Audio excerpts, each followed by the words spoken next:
స్వామికి 5 ముఖాలు. అందులో పూర్వముఖం కపిముఖం, దక్షిణ ముఖం నారసింహముఖం, పశ్చిమ ముఖం గారుడ ముఖం, ఉత్తర ముఖం వరాహముఖం, ఊర్ధ్వముఖం హయగ్రీవ ముఖం. 5 ముఖాలు. 5 ముఖాలతో కనిపిస్తున్నాడు ఇక్కడ.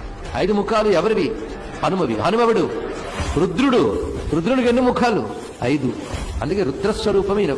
ముఖ్యంగా దీనిలో తత్వం ఏమిటంటే పరమేశ్వరుడు ఒక్కడే, కానీ ఆయన ప్రపంచాన్ని నిర్వహిస్తున్నాడు.